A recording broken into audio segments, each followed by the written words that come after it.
Good evening. আজি আপোনালোকক মই এনেকুৱা এটা কথা ক'বলৈ ওলাইছোঁ যিটো জানিলে বা শুনিলে আপোনালোকে গছ এজোপাক আগৰ দৰে কেতিয়াও নাচায়।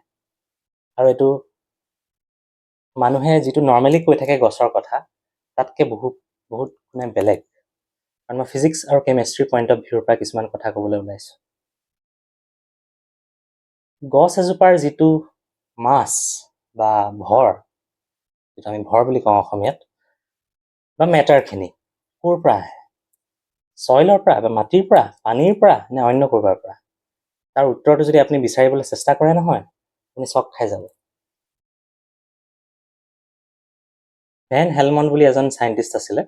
তেওঁ বহুত বছৰ আগতে এটা এক্সপেৰিমেণ্ট কৰিছিলে, য'ত তেওঁ এটা আবদ্ধ জেগাত, ক্ল'জড কণ্টেইনাৰ এটাত, মানে অলপ ছইল ল'লে, ফাৰ্টাইল ছইল, মাটি, আৰু কেয়াৰফুলি মেজাৰ কৰিলে ওজন ভৰ, আৰু তাত এটা সৰু গছৰ পুলি ৰুলে। উইল' ট্ৰী আছিলে হ'বলা।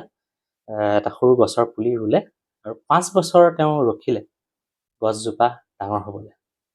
গছজোপা ডাঙৰ হ'ল, তেওঁ তাৰো ওজন কৰিলে, কিমান মাছ পালে জুখিলে। বহুত 100 কেজিৰ ওপৰ আহিলে গছজোপাৰ মাছ 5 বছৰৰ পিছত। আৰু তেওঁ কিন্তু মাটিখিনি য'ত ৰুইছিলে গছজোপাক, যিহেতু মাটি এস্কেপ কৰি যাব নোৱাৰাকৈ দিছিলে তেওঁ, যেনেকৈ আমি টাবত ৰুওঁ গছ এজোপা তেনেকুৱাকৈ। চ' তেওঁ মাটিখিনিও আকৌ ওজন কৰিলে, আৰু মাটিখিনিৰ ওজনটো কিন্তু তেওঁ ওজন কৰি যিটো মাছ কেলকুলেট কৰিব পাৰিলে, সেইটো একদম অকণমানহে কমিছিলে। তেওঁ আচৰিত হ'ল, গছজোপাৰ ইমান ডাঙৰ গছজোপাৰ মাছ বা ভৰ বা মেটাৰখিনি ক'ৰ পৰা আহিলে যদি মাটিৰ পৰা অহা নাই?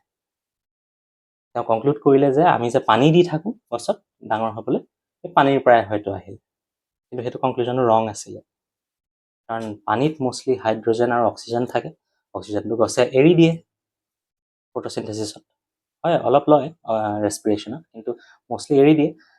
আৰু যিটো হাইড্ৰজেনটো একদম লাইট এটা এলিমেণ্ট, সেইটোৱে গছৰ ওজনৰ কাৰণে বহুত কম হ'ব তাৰমানে। চ' সেইটো কনক্লুজন ৰং বুলিয়ে ধৰা হ'ল। এতিয়া মডাৰ্ণ চায়েন্সে আগবঢ়াৰ পিছত আমি গম পালোঁ যে গছ এজোপাৰ মষ্টলি যিখিনি মেটাৰ আহে, ড্ৰাই মেটাৰ, মই পানী, মইশ্চাৰ বা নিউট্ৰিয়েণ্টছ এইখিনি কথা কোৱা নাই, যিখিনি ড্ৰাই মাছ, মষ্টলি কাৰ্বন থাকে তাত, সেইখিনি এয়াৰৰ পৰা আহে, বতাহৰ পৰা। হয়, আপুনি আচৰিত হ'লেও গছ এজোপাৰ মষ্টলি যিখিনি মাছ আহে, যিখিনি ভৰ বা মেটাৰ আহে, সেইখিনি বতাহৰ পৰা আহে। It plucks out carbon dioxide from air during photosynthesis. It pulls apart the carbon atoms and strings together to form glucose, and then ultimately cellulose, and ultimately wood, dry wood. So invisible air পৰা carbon টানি টানি এটা গছ এজোপা এটা মেচিনৰ নিচিনা, যিটো এটা মানে এয়াৰৰ পৰা চলিডিফাই কৰিব পাৰে বস্তু। আৰু এক ষ্টেপ আগলৈ যদি আমি ভাবি চাওঁ, আমিওতো ভেজিটেৰিয়ান হওক, নন ভেজিটেৰিয়ান হওক, we eat plants and meat. If not plants, we eat some animals which eat plants. Ultimately আমাৰ যিখিনি মাছলত যিখিনি কাৰ্বন আছে, আমাৰ যিটো বডি মাছ আছে কাৰ্বন, আৰু মাছলত যিখিনি কাৰ্বন আছে, গোটেইখিনি গছৰ পৰাই আহিছে। আৰু গছে সেইখিনি ক'ৰ পৰা পাইছে? বতাহৰ পৰা পাইছে। ফটোচিনথেচিছত যিখিনি কাৰ্বন এটম আদি ষ্ট্ৰিং আউট কৰি পেলাই চেলিউলছ বনালে, উড বনালে, সেইখিনিৰ পৰাই গ্লুক'জ বনালে, সেইখিনিৰ পৰাই আমি এনাৰ্জি পাই আমি মাছল বনাইছোঁ কাৰ্বন। চ' ফটোচিনথেচিছত যিটো ছানলাইট পৰে, ছানলাইটটো লাগে, কিন্তু ছানলাইটৰ ইলেক্ট্ৰমেগনেটিক যিটো radiation, sunlight is not just warmth or light, it is electromagnetic radiation. সেই ইলেক্ট্ৰমেগনেটিক এনাৰ্জি যিখিনি আহে গছৰ পাতটোত যেতিয়া পৰে, সেই এনাৰ্জিখিনিকে সেই কাৰ্বন যিখিনি বণ্ডছ আছে, ইলেক্ট্ৰমেগনেটিক দ'জ আৰ, সেই ইলেক্ট্ৰমেগনেটিক বণ্ডছখিনিতে সেই এনাৰ্জিটো সোমাই থাকে। আৰু সেই এনাৰ্জিটো আমি পাই আমাৰ মাছল বনিছে।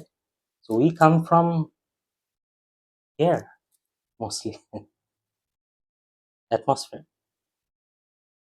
আমি মাটিৰ পৰা আহিছোঁ, মাটিৰ লগত মিলি যাম বুলি কোৱাতকৈ মই ভাবোঁ আমি ক'ব লাগে আমি গছৰ পৰা আহিছোঁ, আৰু আল্টিমেটলি ডিকম্প'জ হৈ গছেই আমাক ৰিচাইকেল কৰি থাকিব। কথাটো আচৰিত নহয়নে বাৰু? ভাবি চাবচোন।